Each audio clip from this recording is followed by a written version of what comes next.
They are now monitoring you, browsing, searching, and waiting for you to fall. A covert war has been waged against your spirit, not because you did anything wrong, but because your light is a fire that exposes all of their darkness. What you are about to hear is not an accident. It is a supernatural intervention, a message from the cosmos intended to empower you with the one weapon they will never be able to destroy: unbreakable truth. They constructed a prison of falsehoods around your name, using gossip as bricks and jealousy as cement, in the hopes of burying you in darkness. But they made a grave mistake. They were unaware that they were planting a holy seed rather than burying a victim. Stay with us for the next several minutes, as we will not only destroy every lie they have ever told, but also expose the supernatural reason why your mere presence drives them insane with desperation. This is where your vindication starts. The truth, a force as old and strong as creation itself, is completely fearless of any challenge. It does not need to protect itself since its own presence is sufficient defense. However, people who build their life on the weak foundations of falsehoods live in constant anxiety. They quake at the smallest hint of responsibility, and they shiver when challenged to merely verify the statements they so loudly proclaim. Imagine this, chosen one, since it is your tale. You are standing in the harsh antiseptic light of a figurative courtroom. You are on trial, although you have not committed any crimes.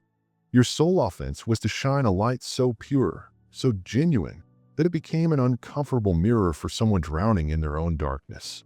There is no physical proof against you, not a single fingerprint, and no witness to a true offense. All they have are rumors, illusions masquerading as facts, repeated at such a high intensity and frequency that the disoriented audience mistaken the mere noise for truth. The charges are a cloud of smoke, intended to smother your reputation and conceal your brightness. Yet a storm of smoke can never hurt a mountain. The greatest tragedy in this spiritual struggle is not the falsehoods themselves, but the rapidity with which they are accepted.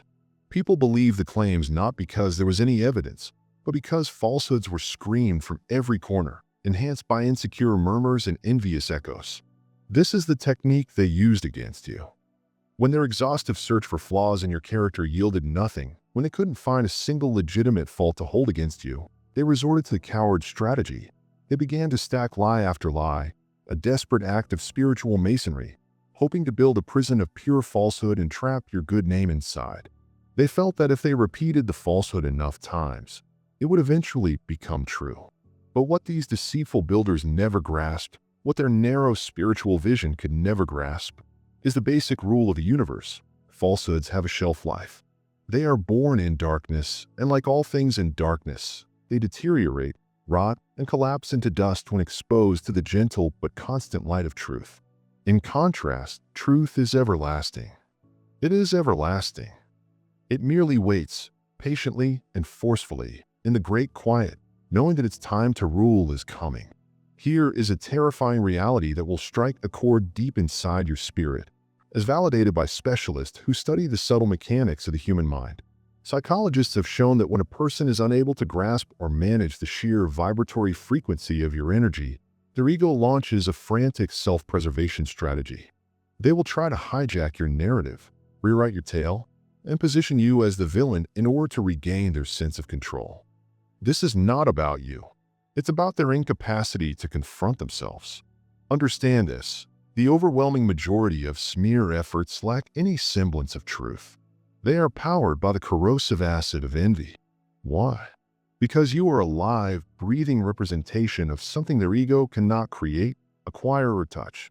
You negotiate life's complications with intrinsic elegance, speak with clarity that cuts through uncertainty, and have never, ever asked for a spotlight. The spotlight has found you.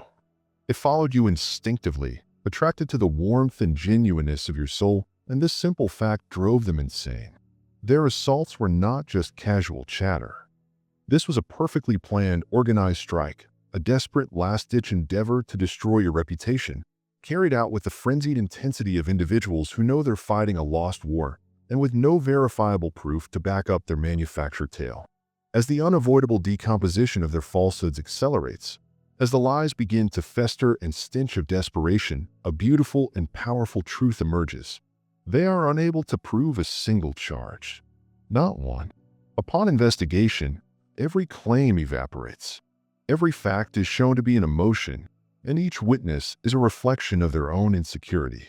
And a selected one, we praise the divine. Their failure magnifies your reality. Your tenacity becomes a testimony, and your survival a message. If this message resonates in your soul, if you experience a divine spark of recognition, it's because we're all here for a holy moment of connection. This is God Connection's work. Please contribute to help us spread the light and reach more people caught in the darkness of slander and lies. By joining our group, you become part of a worldwide truth movement. And if you feel compelled to support our effort on a deeper level, please use the Super Thanks button below this video to make a $10 gift. Every gift, no matter how large or little, is a strong affirmation that allows us to spread this truth and protect the world's light bearers. Your support is the gasoline that powers our holy activity. Our joint aim, our heavenly mission here at God Connection, is to beam an unquenchable light into locations where others have attempted to impose eternal darkness. Thank you for being an integral part of our endeavor. Because whether your critics, haters, or skeptics like it or not, you are a vital component to a heavenly force that will never, ever cease. Let us now go deeper, since the origins of this dispute extend well beyond the surface-level drama. From the start, this struggle was never about facts. It was always and only about dread. Your very existence, your genuine manner of being, posed a deep and existential threat to their carefully crafted illusions. For years, if not decades, they had created a veneer, a carefully managed identity of who they claimed to be. Then you showed up. Without saying anything, you reminded them of everything they weren't. That calm confidence you exude, that high-level emotional intelligence that enables you to negotiate disagreement with ease, that remarkable ability to walk into any room and make people feel seen, heard, and appreciated just by being yourself. It angered them. It was an anger formed not from any hurt you caused, but because you lived your truth so easily and truthfully, never seeking their acceptance or approval. Their society is constructed on a transactional economy of approval, while yours is built on the firm foundation of self-acceptance. This became you an abnormality, a danger to their whole operating system. So instead of doing the arduous but rewarding inner work necessary to cure their own fears, they panicked.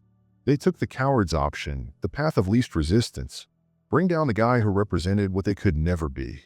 They established a cabal of whispers, a council of anger. They gathered around, picking at your history like vultures, twisting your words into unfamiliar forms, taking pictures of your quiet, and labeling it as an admission of guilt. They were urgently looking for dirt, stains, or hidden flaws to justify their jealousy. Despite their painstaking efforts and round-the-clock monitoring of your life, they were unable to find a single, irrefutable, concrete fact to use against you. And that is exactly what is troubling them today. Because there is no one thing in this world that a liar fears more than a lie. It is a falsehood that is revealed as the intended target continues to climb, prosper, and shine. That is the delicious, soul-crushing shame your adversaries are currently experiencing. People who used to gossip about you behind your back are now whispering about them, doubting their veracity and motivations. The focus of examination is moving, and it casts a sharp, merciless light on individuals who have nothing to show. Even the most casual talk needs some type of receipt or verification to survive.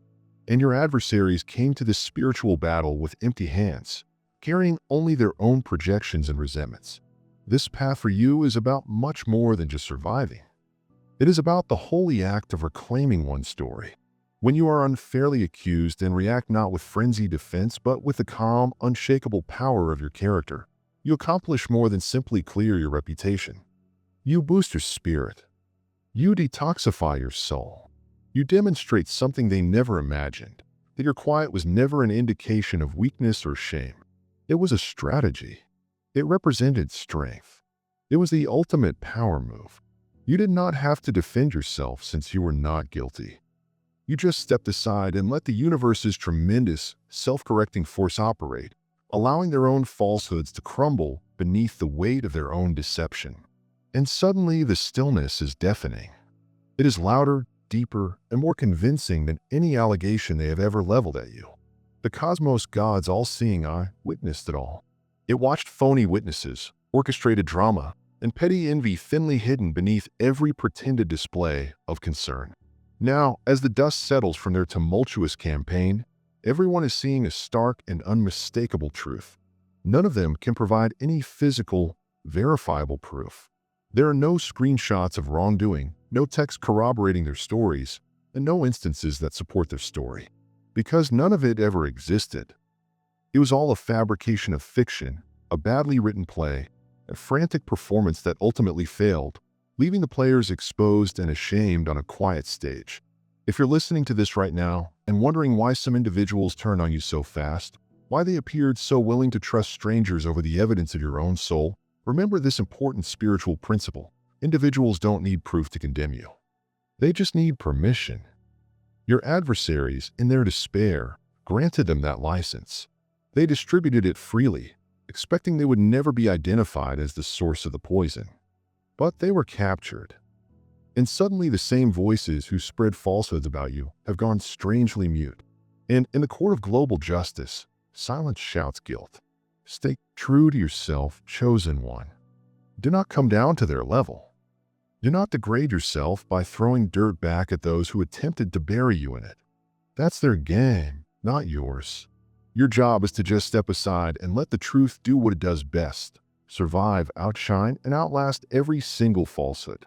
Today, via the God Connection, we place the spotlight where it has always belonged. Not on their loud clamor, but on the calm dignity of your name. You are not perfect. No one is, but you have been proven to be true. If you felt that calm, deep, soul-level understanding, that I told you I was innocent emotion running through you while listening, then this message was clearly intended for you. It was a divine appointment. They attempted to burn your name with the fire of their falsehoods, believing that the smoke would be thick enough to hide their own dirty, chaotic lives.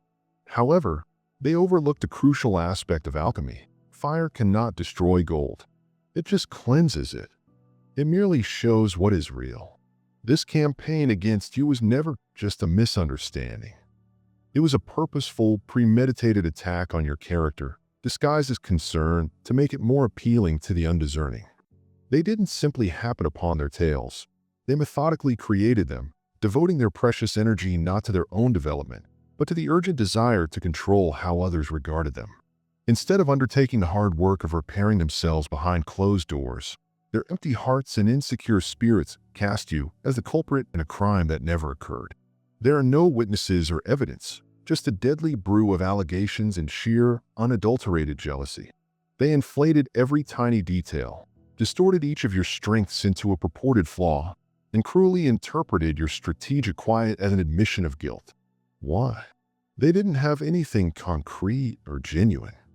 All they had was their own deep insecurities to cast upon you. That is not revealing your darkness. Rather, they are acknowledging their own. Psychologists call this protective mechanism narcissistic inversion. Unable to confront their own immense emptiness and inadequacies, they sought to project their own problems onto you, much like putting a soiled coat on a clean rack. People believed it because it is always simpler to join the chorus of whispers than to stand alone and confront the untruth. But the flaws in their shoddy tale are widening into chasms. Their story lacks consistency, and there are no receipts to back up their accusations, leaving just a sour aftertaste of hatred. You didn't need to respond with words because you knew, with profound spiritual confidence, that your dignified quiet would eventually speak louder than their frantic cries. Their accusation tower resembled a house of cards on a windy day. And now, the gentle but unrelenting breeze of truth is blowing everything down. When the smoke clears, as it is now, your truth will stand unshaken and dazzling, while their falsehoods will be a sad heap of crumpled cards. Remember and write this truth on your heart. No one bothers to lie about someone who isn't important. They only attack what threatens them. And you, in your basic, sincere being, reminded them of two things they could never fake: genuine authenticity and real, high-vibrational energy. They utilized doubt as their main weapon, but they never brought evidence to the fight because none existed. Your quiet was not a weakness. It was a brilliant plan, a spiritual checkmate. Mud does not attach to polished gold. And now, as their tale dramatically unravels, they are the ones scurrying for answers and being put on the position. So let them stammer. Allow them to sweat when pressed for the one thing they will never produce: proof. Because you aren't the criminal in this narrative. You are living evidence that resilience, tranquility, and divine grace are not tarnished by human envy. Allow their animosity to act as a clarifier of your objective. The next time someone brings up old, worn stories, just look them in the eyes, calmly and without animosity, and request evidence. Just observe how quiet the room becomes. They treated their sentiments like fingerprints and their emotions like forensic evidence, but they never investigated a genuine crime.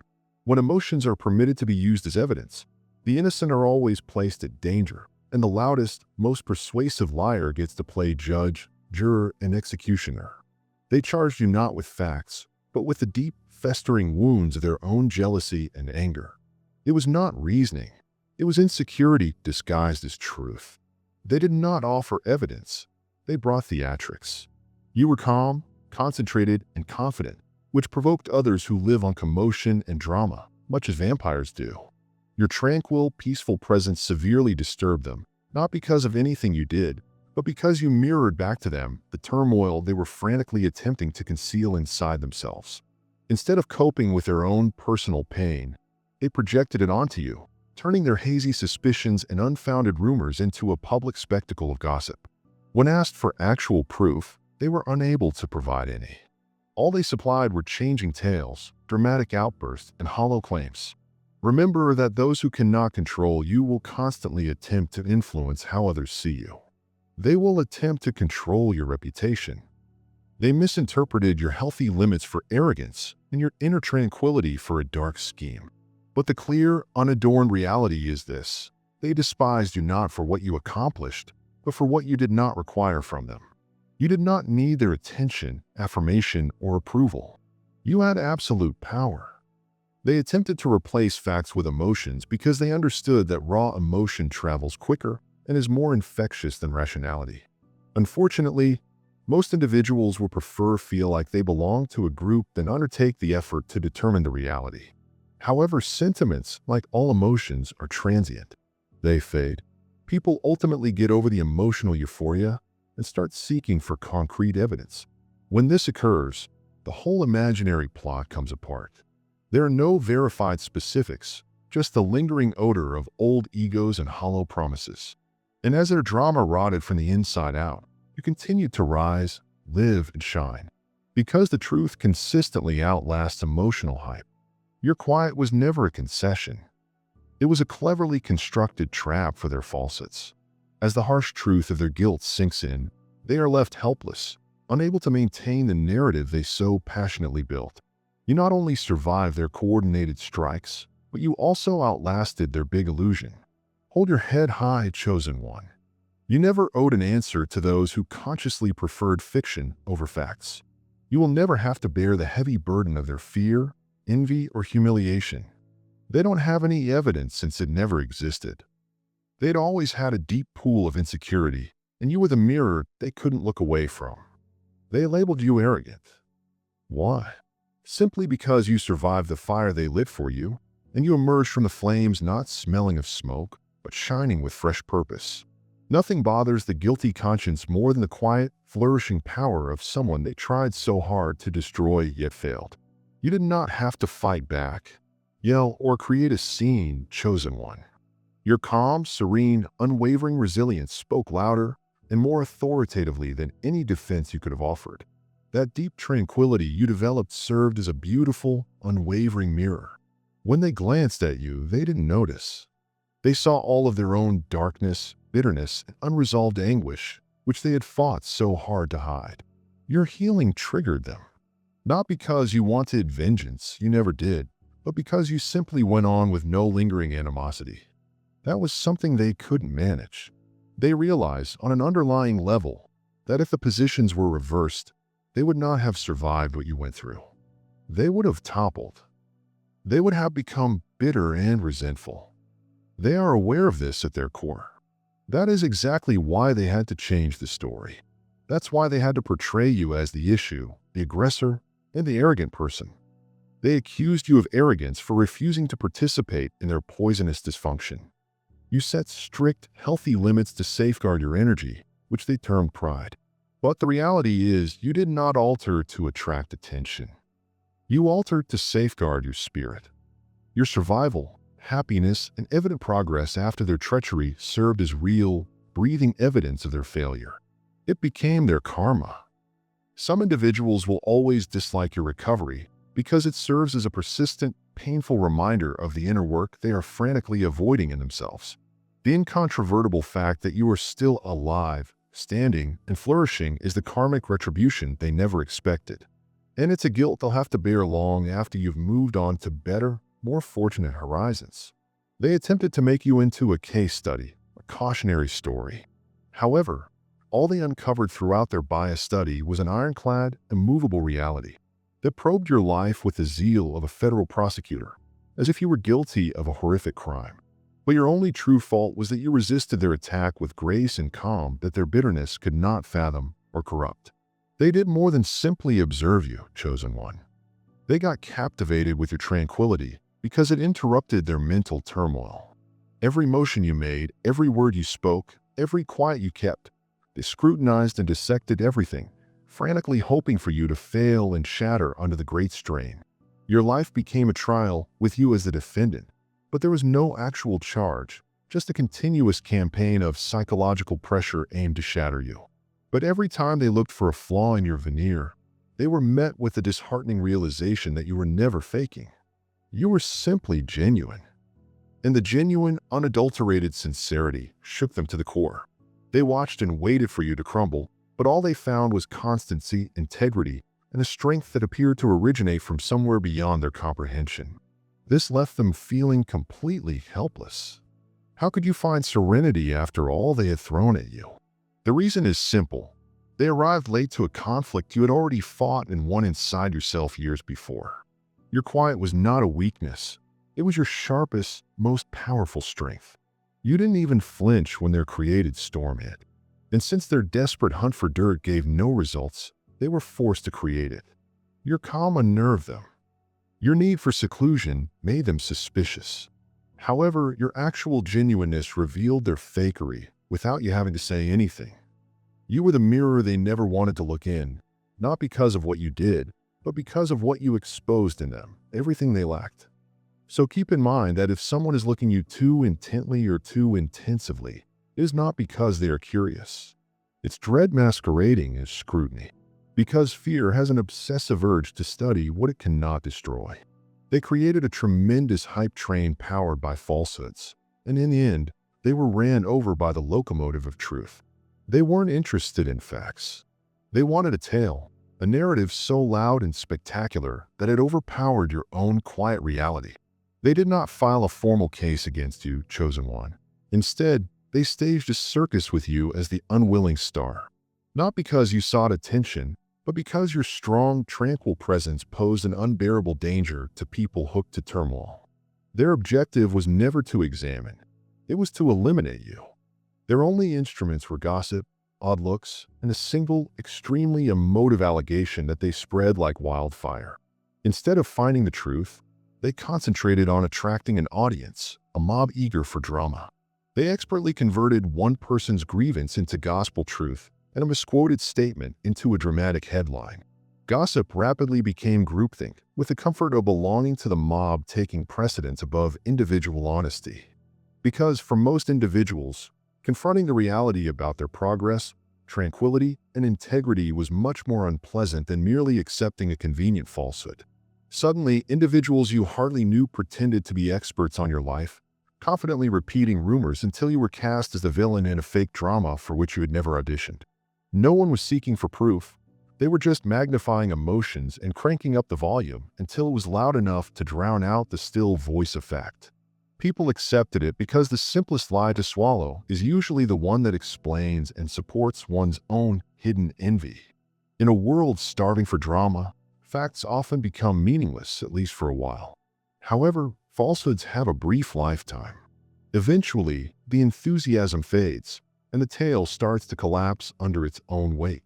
And as their story stalled, you just continued to live, your calm strength standing in sharp contrast to their boisterous pandemonium, soaring above the drama they made. Now, as the flaws in their tale become more apparent, People are finally asking the appropriate question. Wait, what do they actually do? And no one has an explanation.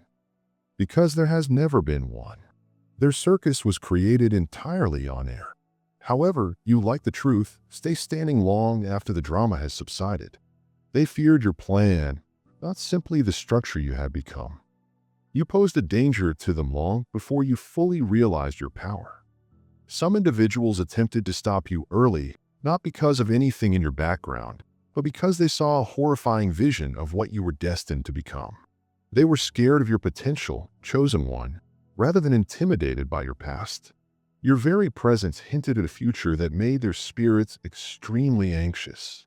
Not because you ever gloat or boast, but because you carried the promise of your destiny so naturally, so quietly, that it spoke for itself.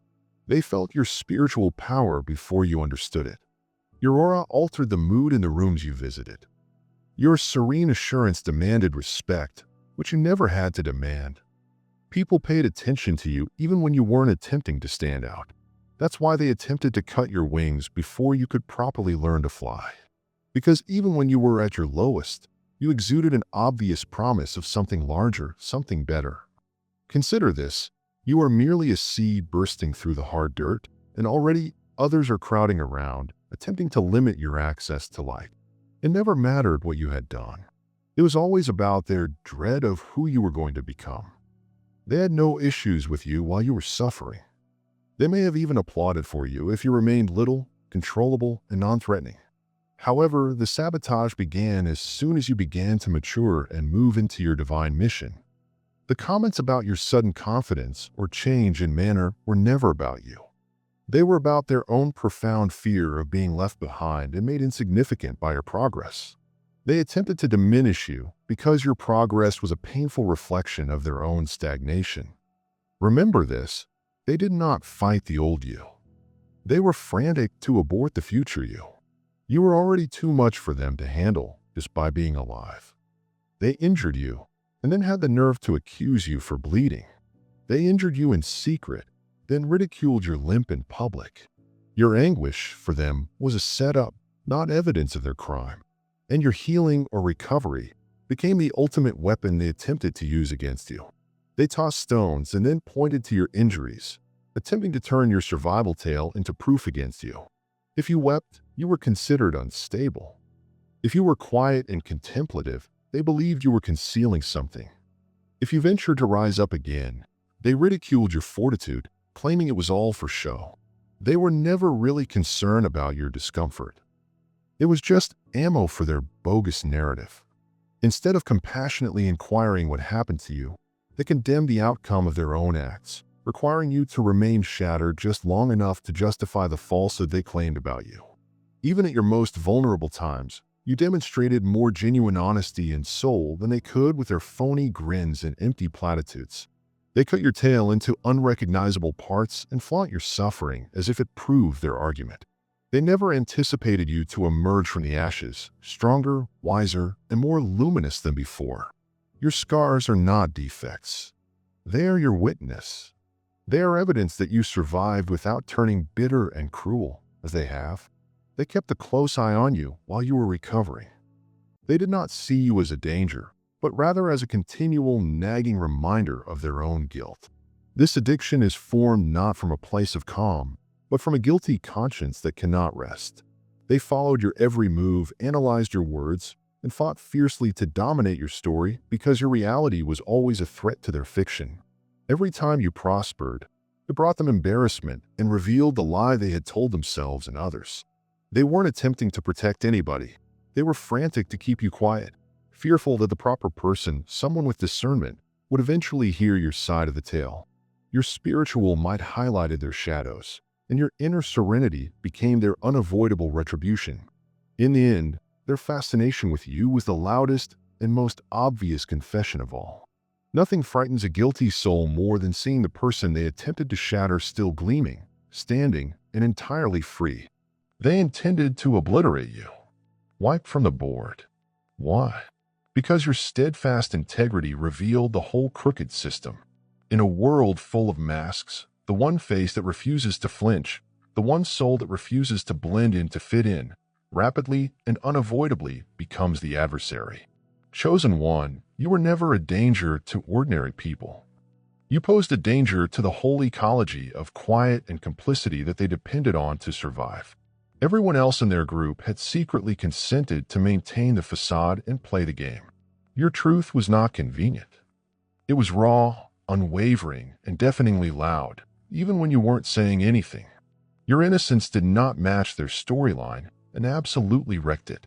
In their investigation of you, they were seeking control rather than honesty. But you, with your grounded principles, your calm and steady stride, and your reluctance to succumb to their manipulation or intimidation, quickly became a liability in their unstable environment. You did not betray anybody, yet this is what made them the most worried. Because, in a snake's nest, true devotion to oneself and the truth seems as rebellion. Imagine a room full of actors, each of whom has meticulously learned their lines and is working together to keep their tail straight. Then you step inside. There's no script, no acting, no faking, just the genuine, unvarnished you. Suddenly, your very presence, with no effort on your side, starts to rock the whole room. Not because you called anybody out, but because your sincerity made their masks seem heavier and their roles more stifling just by being you. They didn't know what to do with someone who couldn't be tempted with praise, enticed with drama, or broken under pressure. So they did what cowards usually do. They attempted to delete what they couldn't destroy. You were a living, talking reminder of what they were not. Every time you stood firm in your truth, they shrank a bit within. Every time you took the high road of integrity, they felt the crushing weight of their own moral shortcuts. You've never assaulted them. You just refused to join them. Your quiet was a protest. Your inner tranquility was a kind of great resistance. Your integrity, it was a quiet revolution. And here's a secret they'll never acknowledge to themselves. They were never troubled by your claimed excellence. It was your constancy. You never buckled under pressure. You never changed your tail to appease a mob. You never pretended to fit in. You were just too real for a world based on illusions, too solid in places meant for the empty, and much too brilliant in areas that lived on gloom. So they sought to expatriate you, labeling you as too much, too intense, or too honest. However, innocence does not need to explain itself. It will not dispute with liars. It does not beg to sit at a table constructed on manipulation. It merely stands. And you, the chosen one, stood. And now the thing they sought to remove about you, your unyielding truth, is all that people remember. They raced to bury you because they had a basic dread that the truth would emerge with you. People fear when the truth is going to be revealed to everyone, not when falsehoods are spoken. Chosen one, their campaign against you was never only about destroying your reputation. It was a race against time. It was about racing the clock, urgently attempting to shut you down before your complete spiritual enlightenment. They saw something rising in you that scared them to the core. Not because you were loud, forceful, or vindictive, but because your light had become difficult to miss. You began changing hearts and minds just by being yourself. You began influencing the mood wherever you went. You began attracting good attention without ever seeking it. They understood that if people really saw you, saw your heart, their carefully crafted falsehoods would not just unravel. They would be revealed as the malevolent spinners of those lies. They did not assault you out of pure, deliberate hatred. They assaulted you out of pure terror. Your makeup was going too fast. Your spiritual connection was becoming too powerful. The respect and influence you were naturally earning were growing too quickly for them to contain. So they did what terrified, frightened people do when the light of truth begins to shine through their defenses. They attempted to bury it behind an avalanche of turmoil. Rumors began swirling. The group conversations caught fire. The character assassinations started in earnest. Not because they had any evidence, but because they were in complete fear. Consider a tall house of cards, already swaying in the breeze, and your plain, grounded presence is the mild wind that threatens to topple the whole sad building. No effort or push from you was required. Just you standing in your truth was enough to bring the whole thing down. They were not battling you. They were battling exposure. They were concerned that people would begin asking serious, probing questions. They were frightened that your actual personality would make their petty chatter seem weak and juvenile. They were frightened that your unwavering serenity would make their contrived drama seem weak. Most of all, they were scared that your unshakable truth would turn all of their falsehoods to ashes. So they had to act immediately. They had to get ahead of the story and discredit you before you could tell your truth. Because they realized that if people took just a minute to listen to you and experience your energy, it would be game over. The assaults came quick and furious, but only because your elevation was faster. And suddenly, everything they dreaded is coming true. You're still standing. You're still expressing your truth. You're still blazing your light. People are beginning to detect flaws in their tales. They're starting to wonder, if this person was so bad, why are they still rising? If they were a fraud, why does everything they do feel so real? The truth is getting louder than any lie they've spoken. And all of their frantic attempts to destroy you will only help to draw people closer to your wonderful light. What people see in you today represents everything your adversaries were never prepared to confront. You changed their whole universe just by breathing differently. And that's why they worked so hard to silence you. This is your opportunity to be vindicated. It's a tribute to your connection with the divine, which we celebrate here at God Connection. If you haven't already, please subscribe to the channel to join us on this journey. Please share this video with anybody you know who is waging a quiet war. Your contribution might be the miracle they've been hoping for. Dear Heavenly Father, I come to you today to pray for the unshakable development of my faith. Help me to entirely believe you, even when tangible proof is lacking. Let me trust wholeheartedly in your eternal, loving presence, knowing with confidence that you will never hurt or abandon me. I hold firmly to your promise that your thoughts for me are of peace and prosperity, not of evil, and that you will offer me a future full of hope. Thank you, kind and everlasting Father, for constantly hearing my voice and supporting my cause. I give my prayer, as well as my life, to you in Jesus' holy and mighty name. Amen. Thank you, Jesus, for your unconditional love and divine provision. I am forever thankful for your presence in my life and the richness you continue to deliver. If this video has blessed you, please express your appreciation by liking it, subscribing to God Connection, and sharing it with people who need to hear this powerful message of truth and vindication. Leave a comment on your own experience and how you're getting ready for your victorious comeback from the ashes. We have developed a forum for anyone who feel compelled to provide direct support for our work. Please consider giving by clicking the Super Thanks button directly below this video.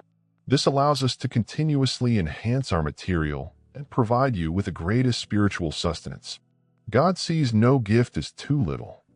Whether it's a penny, a prayer, or a share, your generosity helps spread God's message and gives hope to so many people. Do not stop here. Watch our next video for even more startling insights concerning the indications that show you are one of the chosen ones. We've been privileged to accompany you on this spiritual trip. Thank you for sticking with us to the end. Keep shining brightly and face your fate with the confidence of a lion and the tranquility of a dove. See you next time. Blessings to all lovely individuals from the awakened knowledge of God Connection.